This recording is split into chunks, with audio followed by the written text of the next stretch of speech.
with international speakers, the important topic of transparency and accountability in tax administration. On behalf of CERT and TADAT, we have been conducting this program for the past 4 months.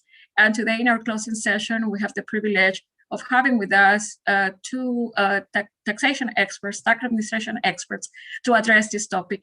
I will invite to Mr. Gordon Hawkes and Mr. Hank Williams, who are our guest speakers today, to join in this conversation led by Mr. Abdelhamid Atala, who is the lead faculty of the Tax Academy at CERT in the UAE. Mr. Abdelhamid, the floor is yours.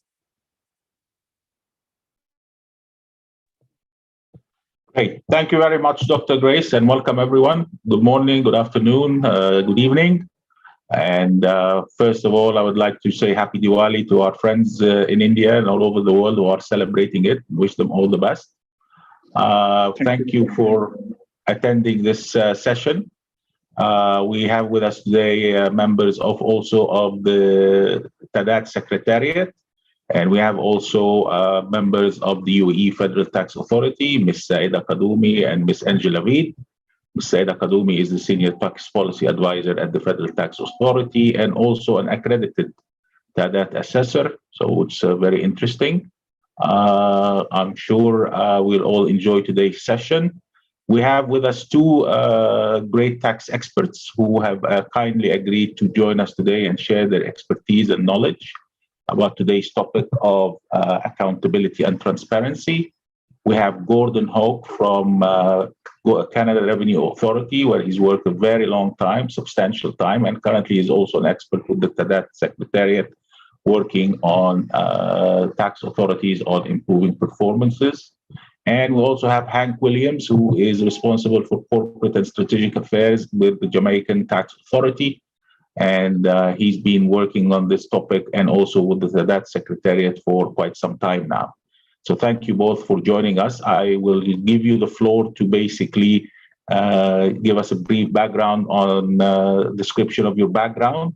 But I think the first topic I would like to basically highlight with you is when we're talking with accountability and responsibility and transparency, seems to me that there are three areas that we need to monitor here, which is the internal controls of the Federal Tax Authority or whichever tax authority we're dealing with globally, or we're dealing also with the government, other government administrations like government auditors, the Ministry of Finance, the parliamentary institutions, and we also have the public, the taxpayers, and their perception of how the tax authority is performing and what areas for improvement that can be implemented.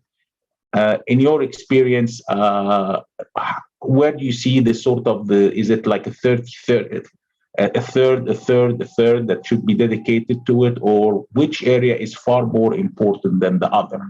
Public perception, internal controls of the tax administration, or basically the internal controls by other government departments like government auditors or parliamentary institutions. But please give us a brief background, description of your background, and if you can basically give us your views on this point, please. Thank you very much.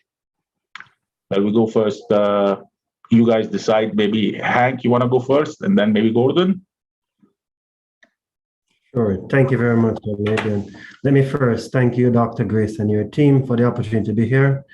Also want to acknowledge the TADAT Secretariat team headed by Justin Zaki, members of the UAE Federal Republic in terms of revenue. I just want to greet everyone on the platform from Jamaica and to say that it's indeed a privilege to be here in my capacity as head of the strategic services, which have responsibility for strategic planning, the modernization of the organization, risk management, as well as broadly project management. And as a member of the executive, the overall leadership of the organization, having had the privilege to lead the two TADAT assessments for Jamaica, has put me in a position where I'm able to appreciate the TADAT in such a way that I can recognize the linkages that are to have a modern and effective tax administration.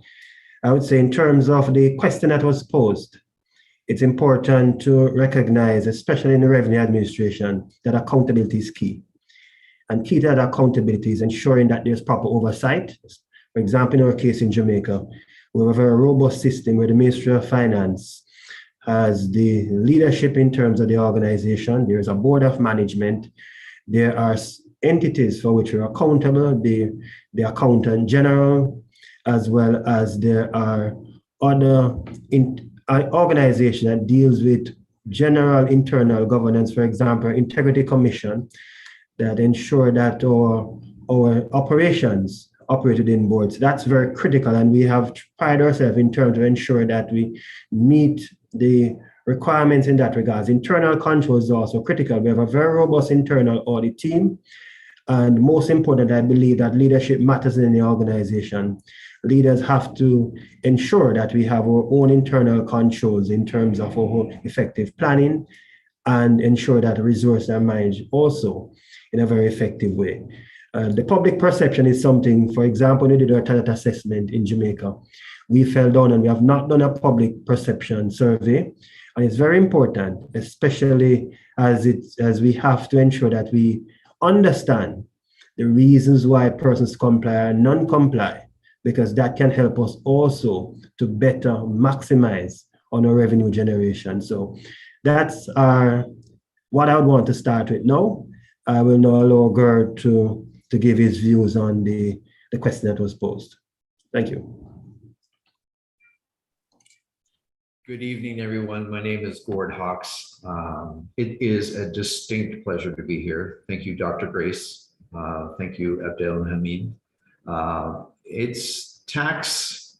I've always enjoyed speaking about tax generally. My background is 37 years in the tax administration of the Canada Revenue Agency. I started in 1982, probably before many of you were even born. I spent a great career, predominantly involved in evaluation. So I got a chance to really get a sense of how well the organization performs from an effectiveness perspective. It gave me a broad-based understanding of good tax administration, what works well and how it works when it doesn't work well. The question is, it's a difficult question to answer. I'm not sure we can parse it out that way. All three elements are so critically important, and we have to get it right at all three stages. Public is so important because if we do our job right, they will assist us in doing our job right. If we make and share our accountability structures, involve them in our accountability plans, in our corporate business plan, in our taxpayer service strategies, in various things, we will make our administration better. And by making it better, we will be better or more accountable. Controls, we can't speak about accountability without speaking to the controls that the organization has to have. We have to make sure that controls are in place and that they're secure. We have to be able to look at the risks that the organization is up against to ensure that they are being mitigated. Having a strong internal audit function is critical. Having an oversight external auditor is also critical because that brings an independent perspective on the organization's performance and how well it is meeting its mandate. When we talk about accountability, we have to talk about our stakeholders. Government is ministers, parliament are critical stakeholders. They're the ones who we account to in accounting to the public. We have to demonstrate that we are holding up our contract to ensure that the right taxes are being paid in the right way at the right time.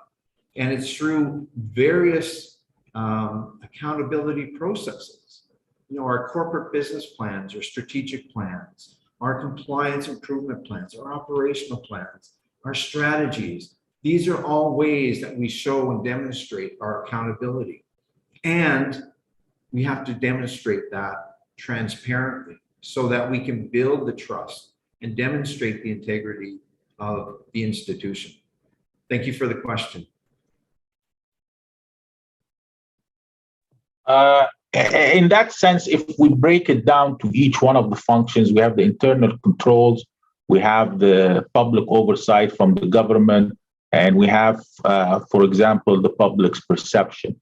If we take the internal controls, what kind of controls? Because talking to a lot of tax inspectors in a lot of countries that I've dealt with, there tends to be, there are two types of controls. The technical control, training and quality of tax audits and technical issues.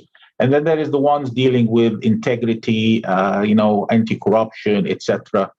And when you talk to a lot of inspectors, they tend to say to you, well, we are being inundated with reports on with so many oversight boards over us, 4 or 5. And we spend most of our time writing reports about this issue or that issue. And we feel that our hands are tied. We're unable to basically take decisions. Does basically countries, in your experience, where is the right balance on oversight on tax inspectors who are doing their job on a daily basis? And do they have the ability to take decisions without being told, no, this is wrong, you should not have done that, this is against public policy, including specifically to balance that with the work level? Because a lot of them will tell you, we have a lot of files we have to deal with, and we don't even have enough time to dedicate to taxpayers. Where do you see the internal controls? What's the right balance? Where is the right balance to strike in that function based on your experience, Hank and Doug? Doug, you want to go first? Yes, again, an excellent question. It's all about balance, right? We, as a public institution, one of the biggest things we have to ensure is that we have to account for our behavior as an organization. We have to demonstrate and exhibit that we have the controls in place to ensure that we will be able to identify and address wrongdoing, corruption, those types of things, that we have the institutions in place to address that. But we also have means to assist our employees through manuals, through oaths of office, things of this nature. It is a hard balance, and you're absolutely correct in the sense that staff can get overwhelmed by all of these things that are being imposed upon them. But again, we're a public institution. We have significant responsibilities to government, significant responsibilities to the public. Significant responsibilities to our employees. They are the ones who are taking on that responsibility of carrying out all of the functions of the tax administration. I think the balance is in information. The balance is in real-time monitoring. You don't necessarily have to be in people's faces all the time. We can set up our controls to operate in the background. Some of these controls are as simple as ensuring that the right people have access to the right data and no one else has. Being able to track ability to of anyone that is going into our data systems that ought not to. With more technology, we can get out of the faces of our employees. We can allow the system to operate more efficiently at identifying whether controls are breached, whether risks aren't being mitigated. I do appreciate the fact, being an evaluator, coming from an evaluation background, we were the last people anyone wanted to see, but we had a role to play. And that role was to determine the extent to which programs were operating effectively. As much as we think we're doing the right things, we need to have the occasional oversight of those programs to, one, maybe they are doing the right things, and to validate that they're doing the right things. Or alternatively, if they're not doing the right things towards the achievement of objectives, we need to make sure that we are operating effectively and do course correction where necessary. Again, we're all working to the same goal of being an effective tax administration, working effectively, efficiently, with integrity to outcomes. Over to you, Hank.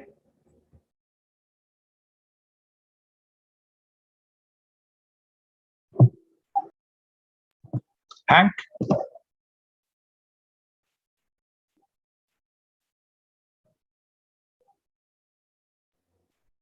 I think he might be frozen.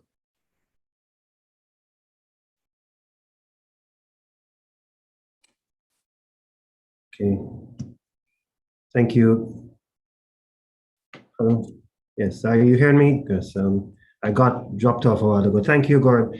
I'd want to enter the conversation by saying that the balance is one that is delicate and one that has to be struck. In the case of Tax Administration Jamaica, what we did was ensure that the legislative framework was one which created an appropriate balance between the rights of the taxpayers and that of the powers of the revenue administration. Central to that was that we ensured that we had in place supporting procedures, standard operating procedures. We had policies in place to treat with all areas of the tax administration, from the matter of revenue collection to in terms of audit, the whole matter of in procedures in HR. So what we did was to ensure that we had the framework in place, because to strike that balance also, we had to ensure that the board of management was not able to interfere with the day-to-day affairs of the organization. So that balance has to be started first by ensuring that you have a robust legislative framework that allows for separation of powers. Even in terms of our parent Ministry of Finance, there are controls there in terms of even how is it that even instructions are issued to the Commissioner General.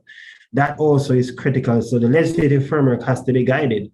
And in terms of effectively internally too, they have to have effective audit trails. For example, in our revenue administration system, we have an audit trail for every click that takes place within that system.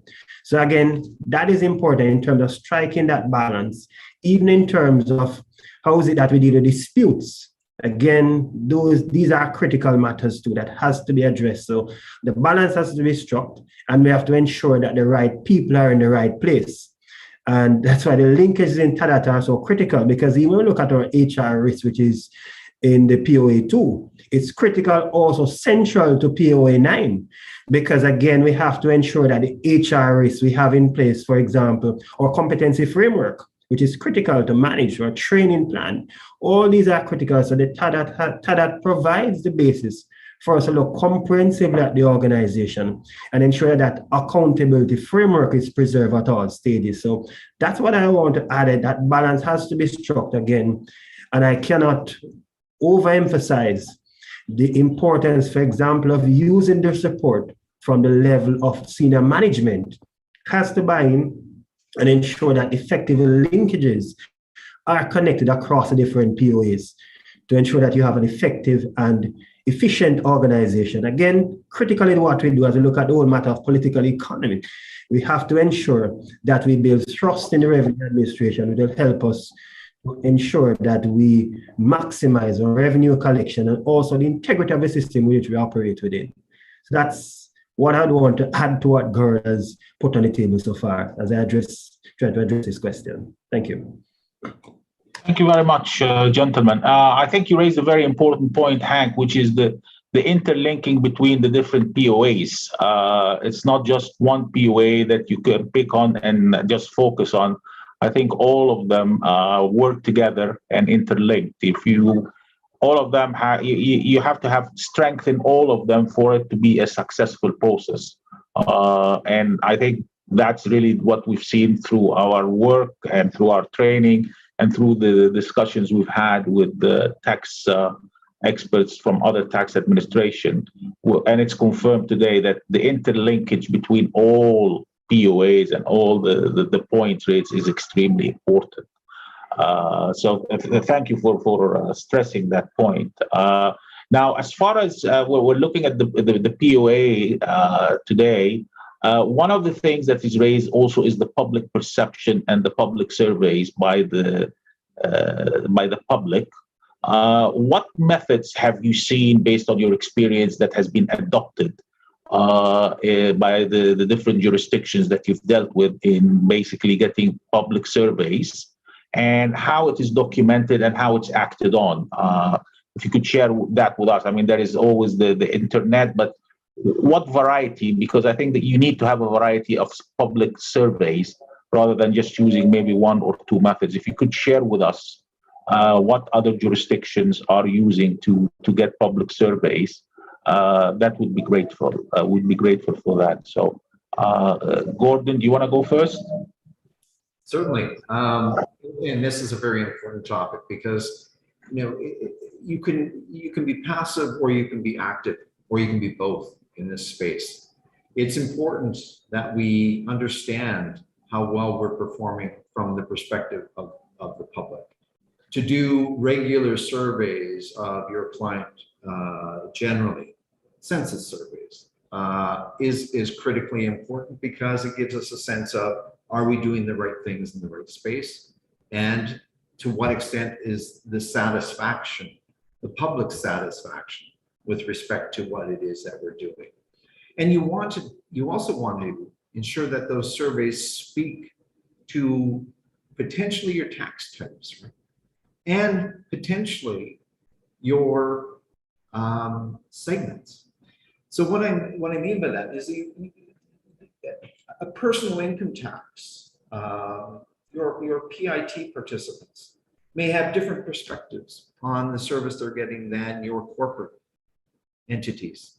You want to make sure that you're surveying a broad base to really get an appreciation of their experience with that CIT, PAYE, PIT.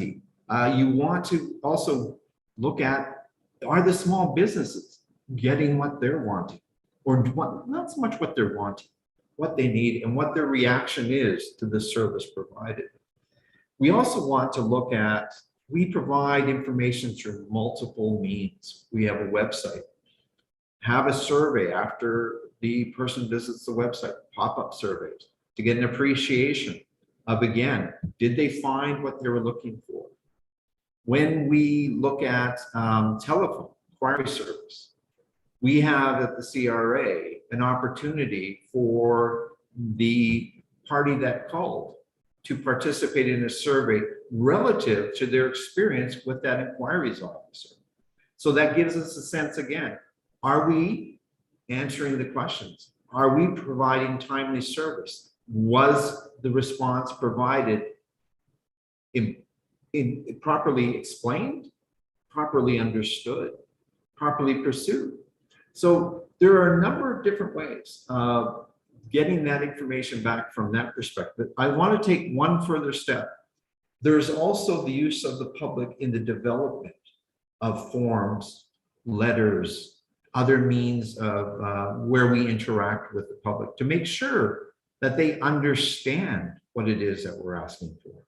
When we create a new letter that is a demand for something, will they understand what that letter means? Involve them in the process. Involve them so that we know that they will likely, or more than likely, understand the content of the letter. Over to you, Hank. For both, not just the new laws, but also for regulations, rulings, and things like that. Okay, so even though it might be part of the internal workings of the tax administration, you think that also should be, or it would be advisable to share with the public? Absolutely. I see this as limitless, right? I mean, I see this as your pursuit of involvement of that population that you're touching on a regular basis, who you're expecting to be compliant with the laws of the tax administration.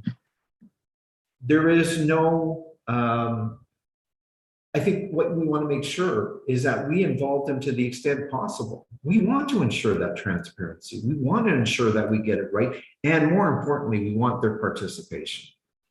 If we go back to the compliance pyramid, the bottom part of that compliance pyramid is that the majority of people, generally speaking, want to comply with a little help. If we can provide that help proactively, we can increase our compliance with lower costs and higher results, right? And that's the critical part of this, is that it's self-serving, right? It is self-serving. However, self-serving in the sense of that we're making our tax administration better, to improve revenue generation, to improve compliance, to improve society. So. Okay, thank you. Hank? Yes, yes, thank you again, Gord, for laying that very solid foundation. In the case of how we have seen it in Jamaica, we have not done a public perception survey, but we have seen it very important that we need to get an understanding of what really drives compliance, the tax morale. We need to unlock tax morale. We want to understand also critically in this conversation, as we look at the matter of public perception, what will help us to unlock persons' willingness to pay their fair share of taxes, to benefit from public services. That is how we have to look at the conversation too. Critically to this, as we have seen it, is that we may have put in place provisions to publish our rulings, our practice notes, to engage the public on a regular basis. But we got a D for the matter of the public perception because we did not do that survey. So again, we can be lost in terms of doing all that is required. But again, the documentary evidence is critical, and to move the conversation further to ensure that we get the full public participation, which goes beyond just looking at satisfaction, but looking at what are the drivers from a socioeconomic standpoint that will have persons being willing to comply in order for us to effectively and efficiently maximize our revenue collection. Thank you. Thank you very much. I think we're coming up to half an hour or the middle of the presentation. I think maybe I'll hand it over to the attendees to raise questions. That would be great if we can get questions from the attendees to our two distinguished guests today. So I hand it over to you. So is it okay, Mr. Abdulhamid, if I can go ahead? Go ahead, Rajiv. Okay. Thank you very much, sir. So I have a very basic but practical point to make it up. So we keep talking about internal assurance mechanism as one of the fields into the whole activity. So what we have seen in the tax administration perspective, and this is not experience from one country, it's a multi-country. A tax officer is always scared about how the internal audit or internal reviews are conducted when he assesses a kind of a document. And the pressure mounts back to the taxpayer because assessing officer is not very comfortable in passing the judgment or taking a decision before the internal audit department reviews the case. So how that balance can come into play, because integrity is an easy thing to say, but difficult to quantify and difficult to see that there's no biasness from anyone coming up. So how we can maybe help the assessing officers to be comfortable to what they assess for, because that's where the rules are coming up. And even from a taxpayer perspective, they can get a faster judgment and faster decisions in the process.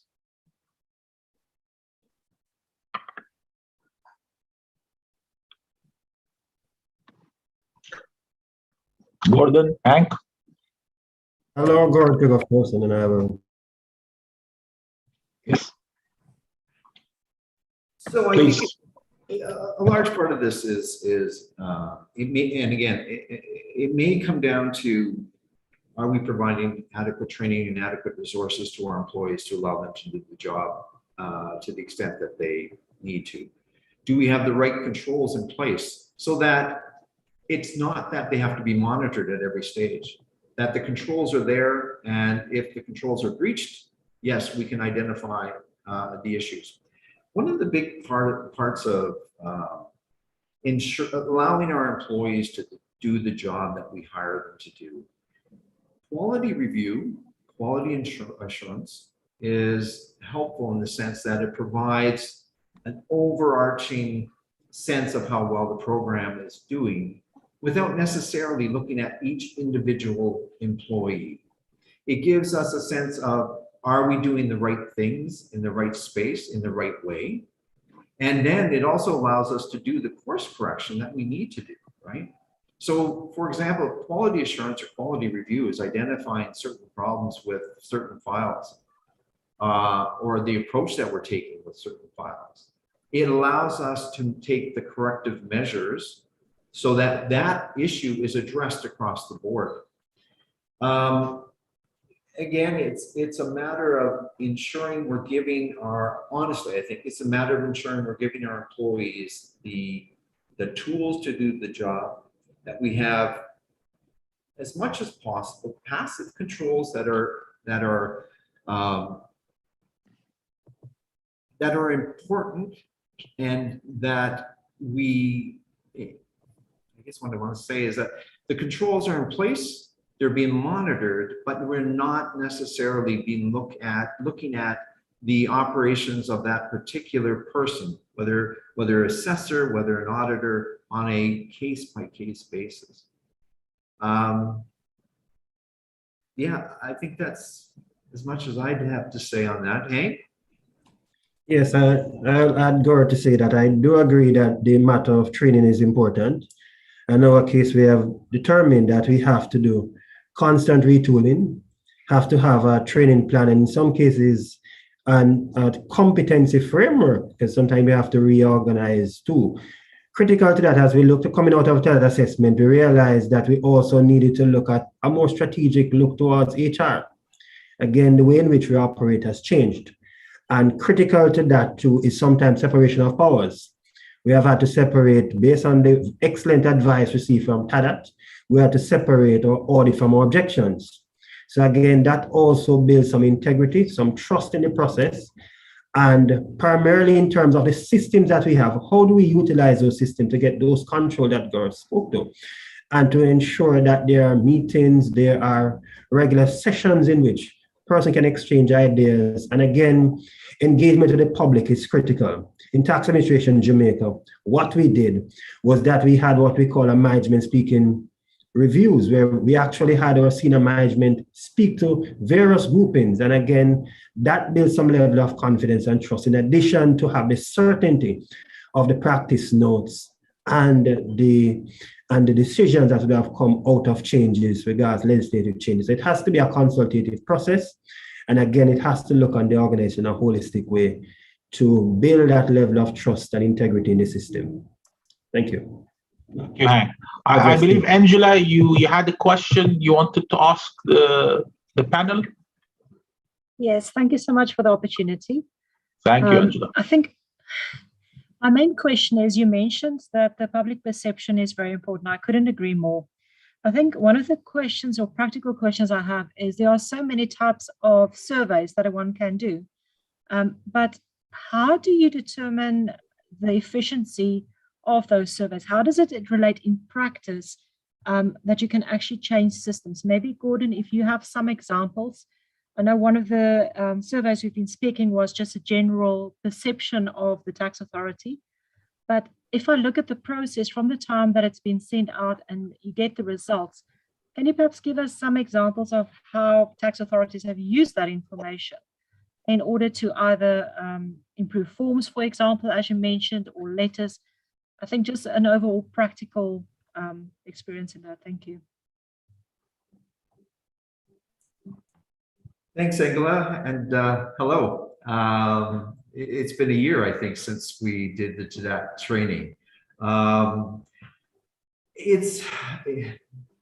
Perception surveys and surveys provide us with a sense of performance, and it can be a sense across a number of things. And it depends on how we want to structure our surveys. What are we looking at? Do we want to focus on certain elements?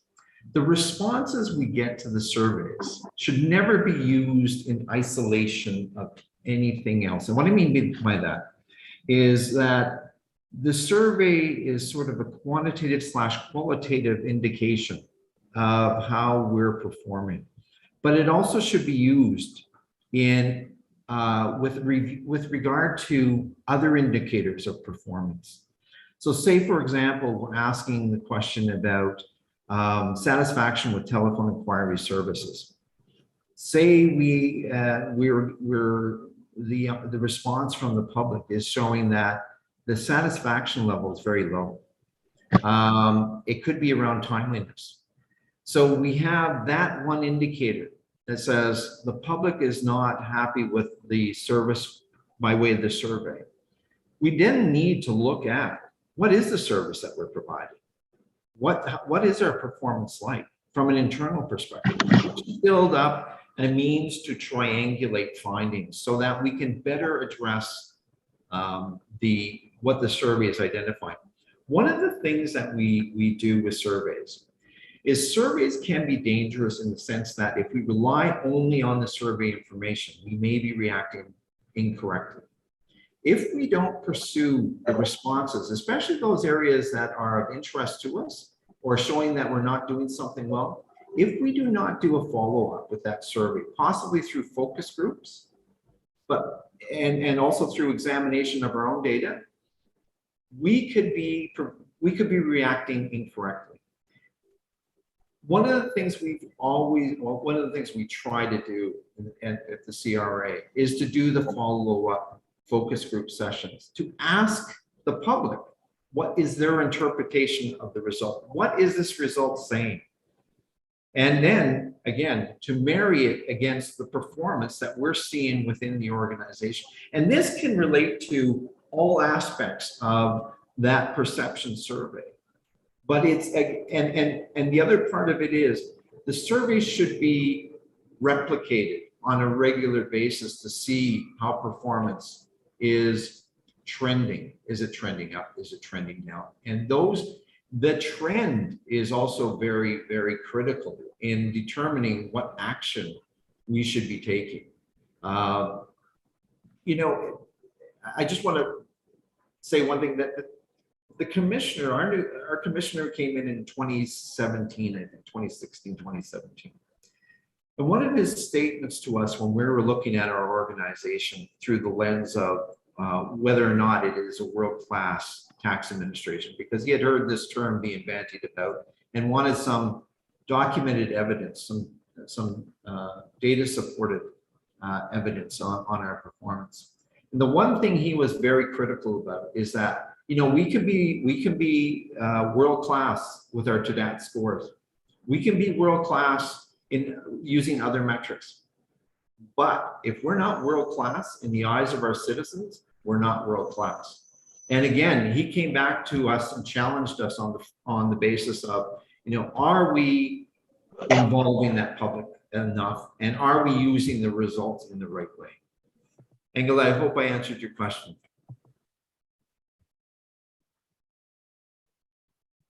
Yes, thank you so much. If I may add, Abdulhamid, if I may.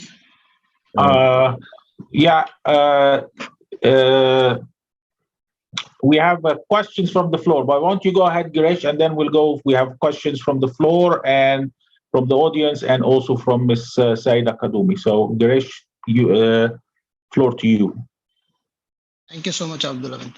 Okay, so I think when we talk of the topic of accountability and transparency, in a way they seem to be little divergent, because obviously one of the elements is the stakeholders are possibly different. Okay, when we talk about the accountability is more towards the tax administration, whereas possibly when we talk about the transparency element, the stakeholder primarily would be the taxpayer, right? So in a way, there is some bit of, possibly the north and the south. Okay, so what would you consider as good metrics in terms of if you were to kind of look at a good transparency or a good accountability?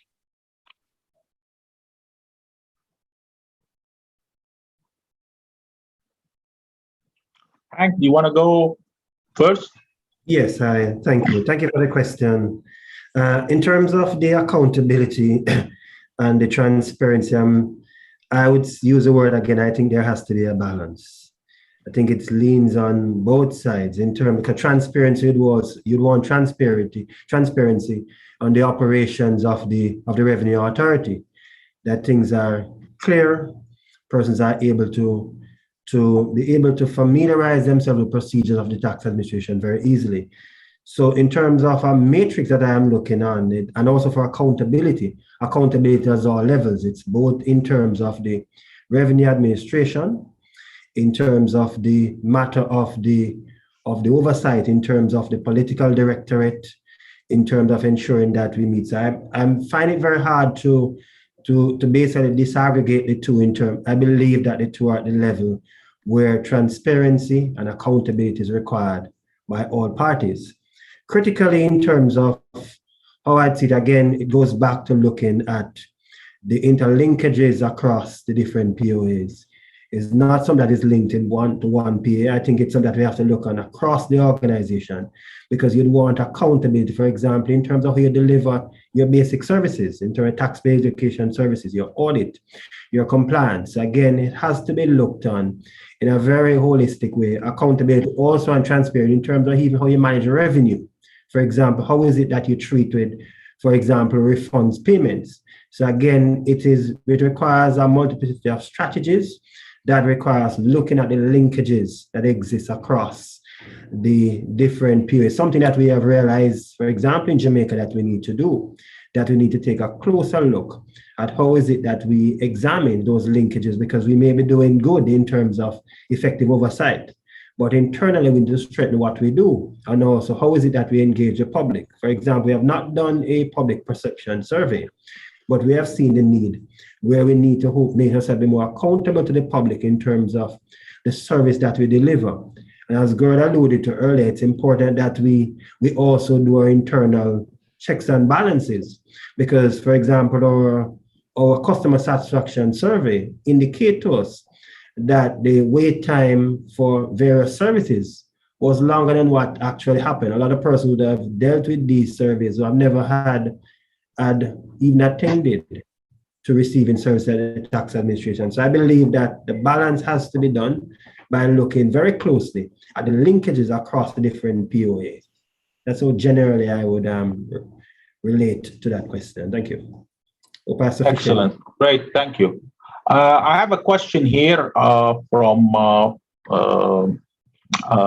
Ms. Kadumi, Saida Kadumi. Which is a very good question, to be honest, because we talk about surveys, but how do you get people to participate in these surveys so that the results are representative of the society, of the community as a whole?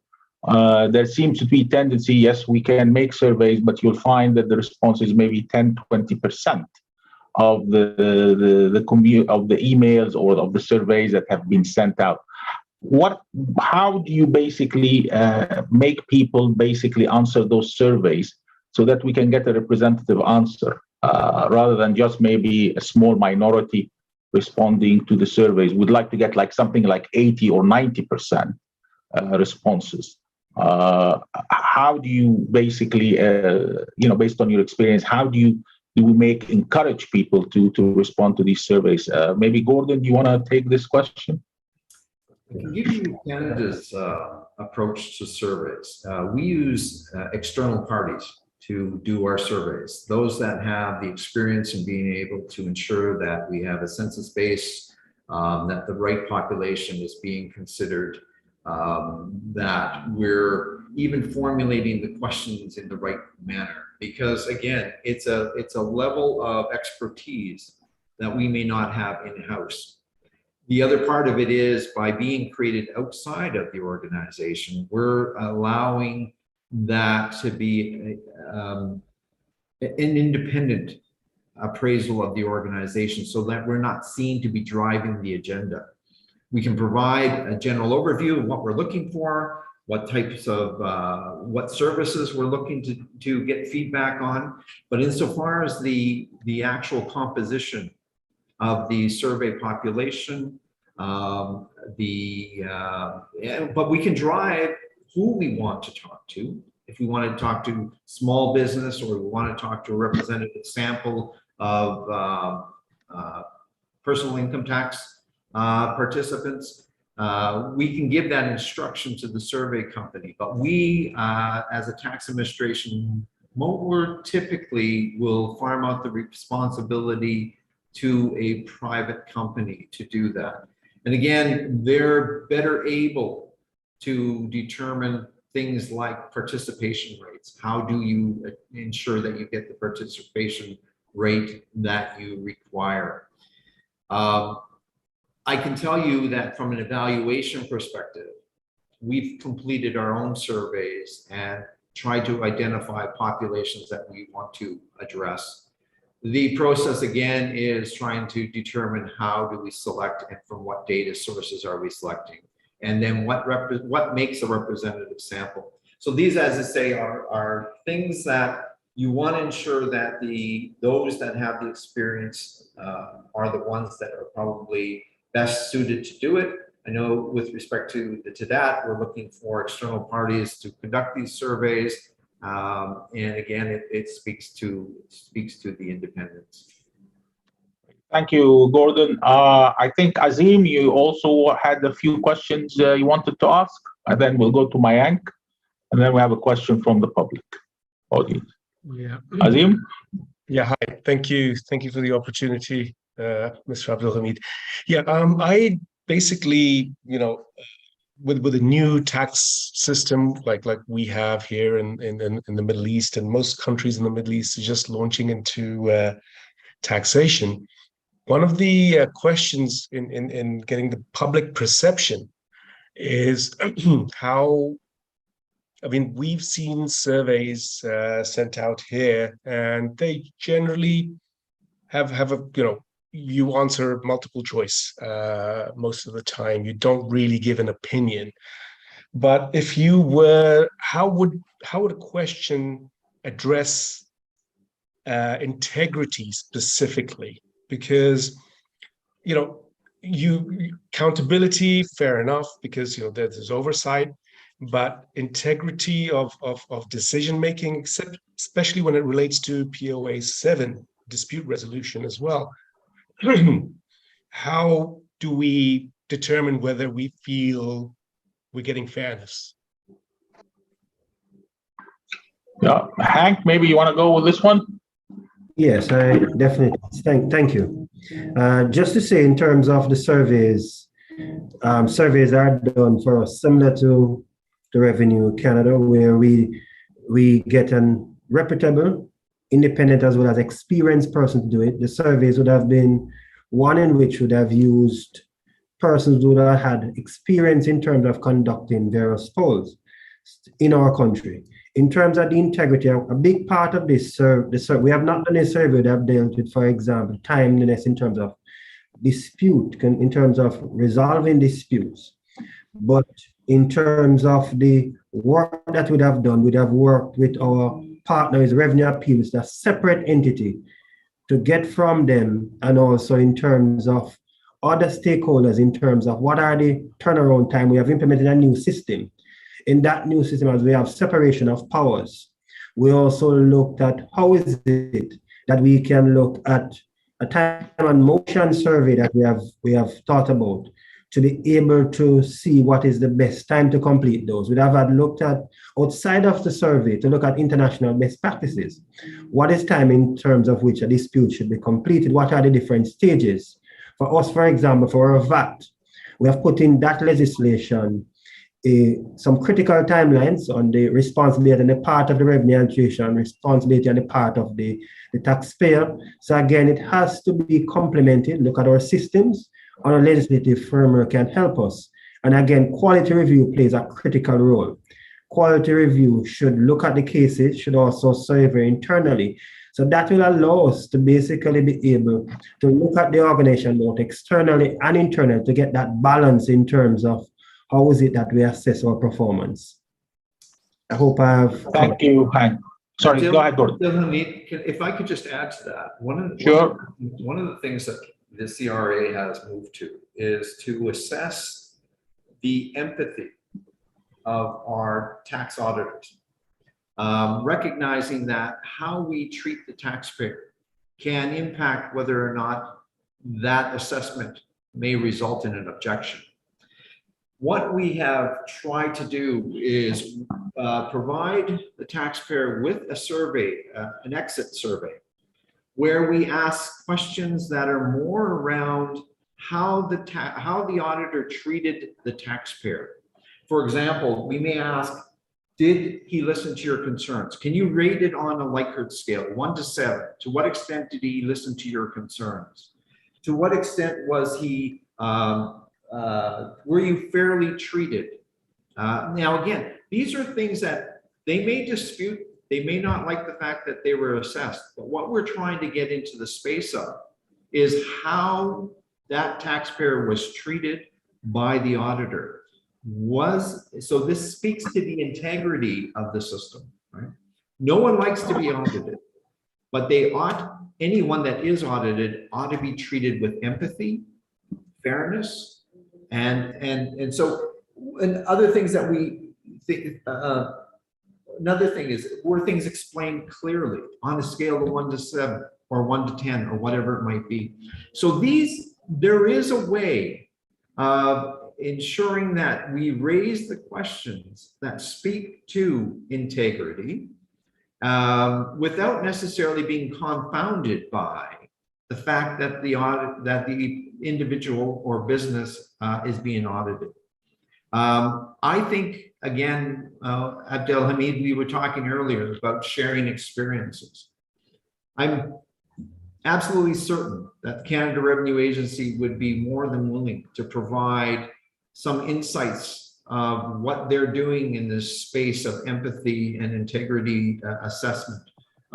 Because again, I remember when we first introduced the notion of empathy, and this was only within the last few years, within the last 5 years. The first reaction was, we're tax auditors. We're not going to be liked. We have a job to do. We have the enforcement of the legislation. But if we don't treat the taxpayer with empathy, if we don't treat the taxpayer fairly, there's repercussions, and those repercussions are, and this speaks to what Hank was talking about, linkages. What happens in audit affects objections, right? If we don't do our job well in audit and raising that assessment, that will likely result in an objection, which increases the workload for that particular area of tax administration. And so, again, very good question. There is a means to that end to assess integrity. It's just a matter of ensuring that we try to move the process out of the questions to look at the behavior of the auditor vis-a-vis the auditee. Okay, great. Thank you very much. There is one question from Mayank.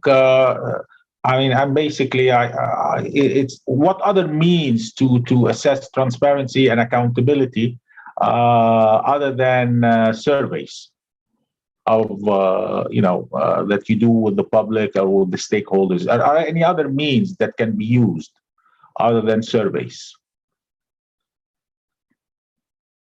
Hank, Doug, what do you guys think? It's a good question. Good question. Surveys are oftentimes a very preferred choice, of course, to determine the extent to which we're transparent. Yes. However, metrics over time on performance of the organization generally, compliance levels, things like that. We do the surveys, and if the surveys are ticking up, are we starting to also see compliance levels ticking up? One of the most difficult things to determine is attribution. As an evaluator, it's so hard to say activity X had result Y. Oftentimes there's no direct correlation. So attribution oftentimes is difficult. However, if we have an administration that has not been previously providing its corporate business plan and results to the public, has not been previously providing information in a whole bunch of areas, and all of a sudden starts to introduce these elements to the public through various means, we can use a number of different metrics, and they're indicators, right? And that's the key here, is that you're not going to find a one-to-one measure ever, even with a survey. That's why I say we need to be looking at other things as well as the survey, focus groups, etc.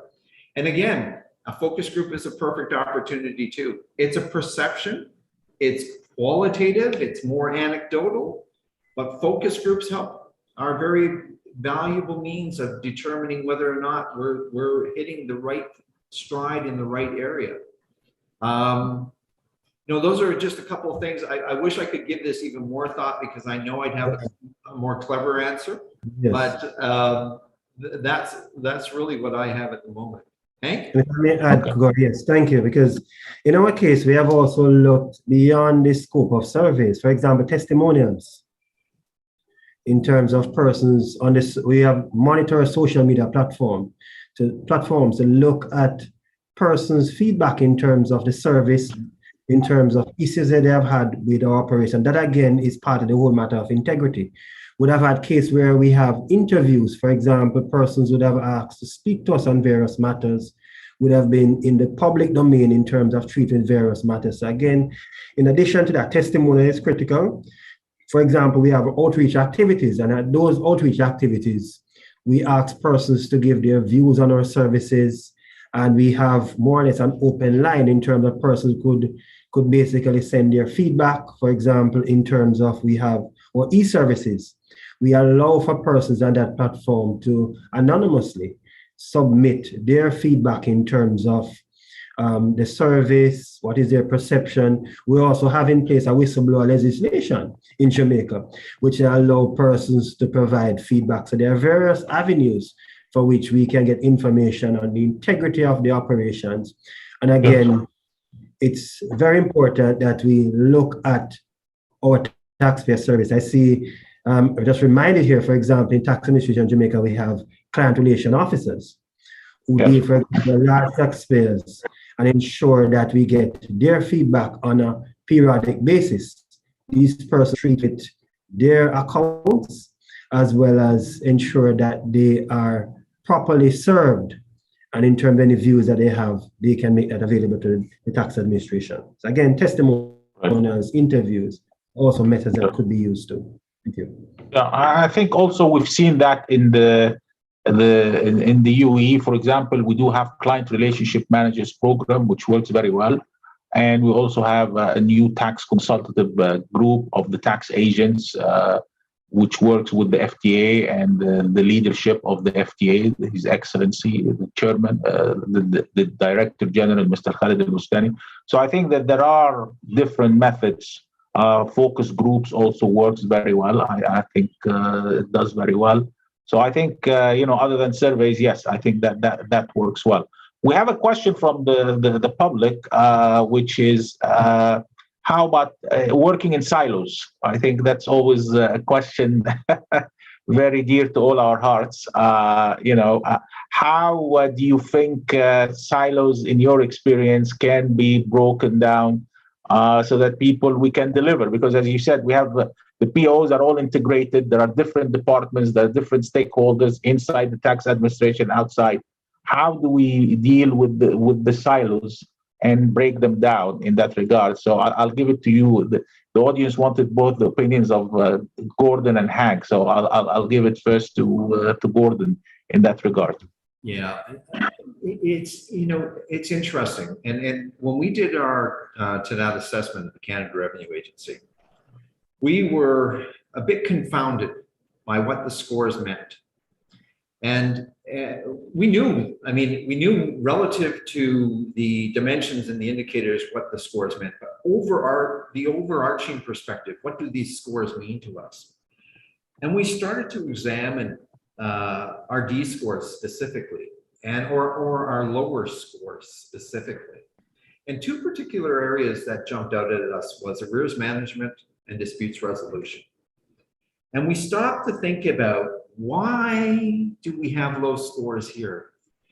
And we didn't want to focus specifically on those areas, predominantly because the inventory of the work of those areas originates elsewhere.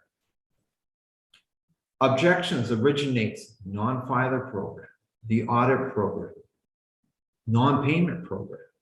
Similarly, the arrears inventory originates in areas elsewhere in tax administration. It made us start to question, do we have the appreciation across the program areas for outcomes achievement? And what I mean by that is, if we look at our organizational operations, most tax administrations are structured on the functional model. So if we can look at the various parts or the critical parts of our tax administrations, we have registration. It's a linear or vertical model. Audit's a vertical model. Collections is a vertical model. Payment, filing, vertical models. They're all working to outputs, right? They all have their measures that are specific to their operations. But there is no one single part of the organization that can achieve outcomes on its own. It requires the work with other aspects of the organization. This is where you need to be able to make it important that it forms part of your corporate business planning, your compliance improvement planning, your taxpayer service strategy. You know, it's one thing to develop the plans. It's another thing to understand the components that go to the production of those plans.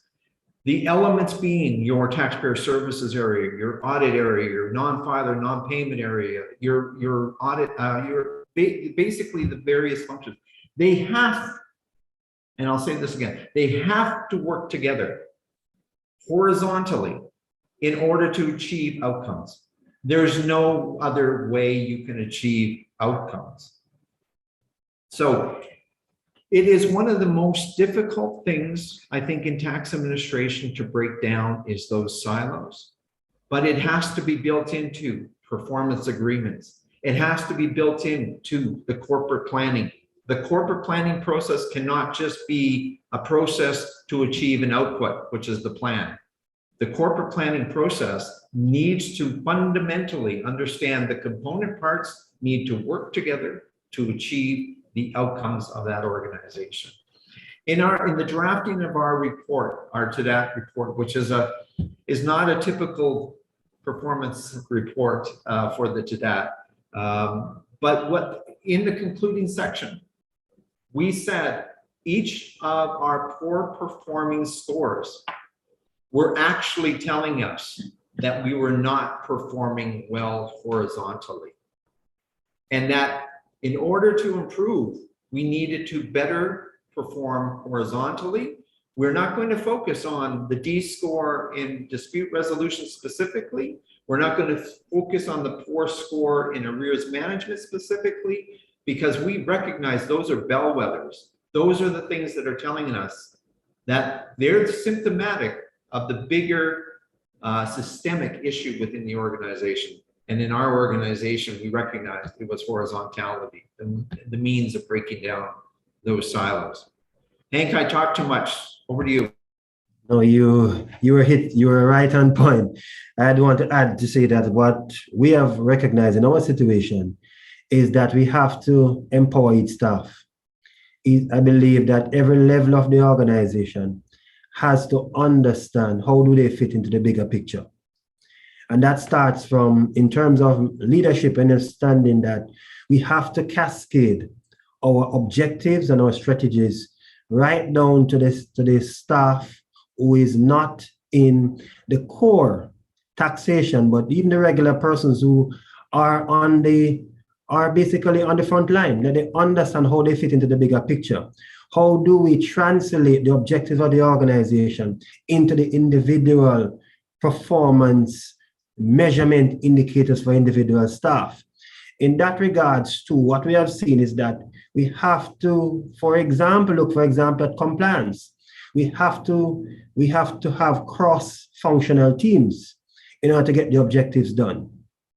Again, that is something that we have seen where we have to set up committees, for example, at the management level for the various periods. For example, we look at arrears management for us.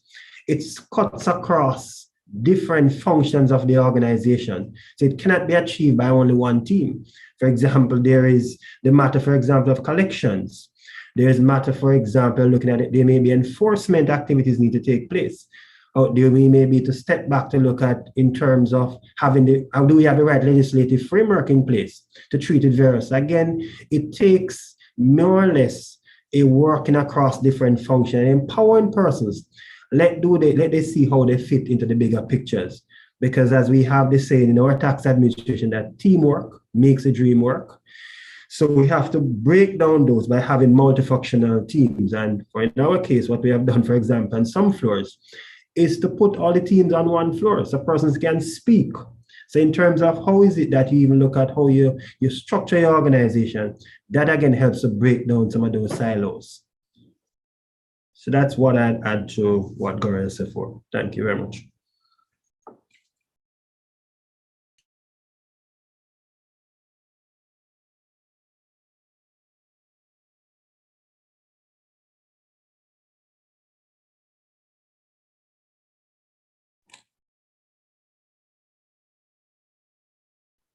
Adel Hamid, you're muted.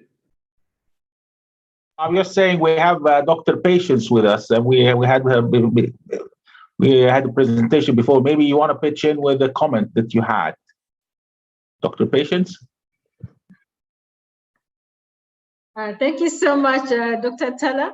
I only wanted to make one comment in relation to transparency and accountability, because these are offices which are held on behalf of the citizens, on behalf of the people of any country. So it is important that you have structures in terms of the internal processes and external oversight that is able to check that and give confidence to the public that the information or the resources which have been given to a tax administration indeed are being used very well.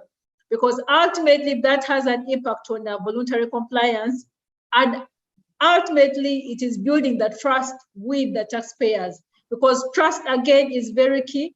Trust from the public is what feeds into how eventually they are going to comply. And then of course, feedback mechanisms.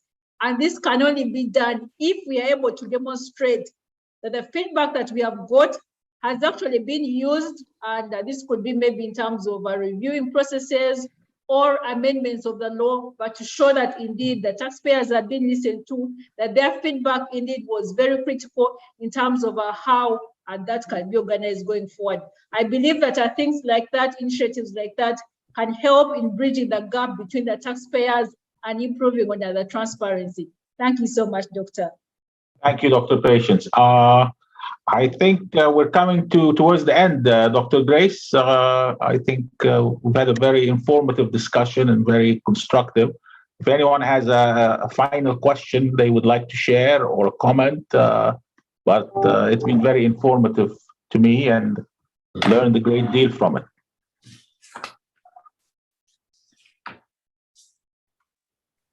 Well, I concur with your assessment, Abdul Hamid. I think that this has been one of a very interactive session, and I think that we all can agree that those aspects of people-centeredness, taxpayers are persons, legal persons, but behind those taxpayers are individuals, and those interactions between taxpayers and tax administrations are very important.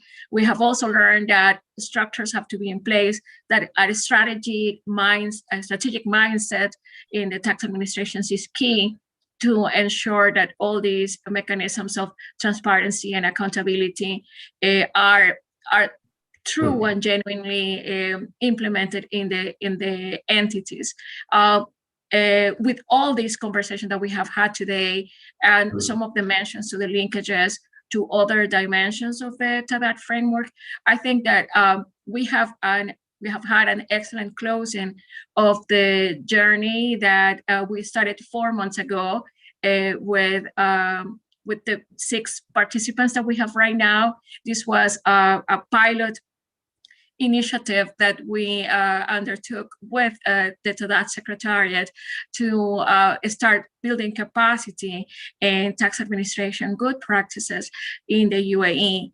And we believe that we have come together in this journey until today. And with this session, we are able to see how all these different aspects learned during these past 4 months are result in what we want, which is a good tax administration, one that operates with the best standards.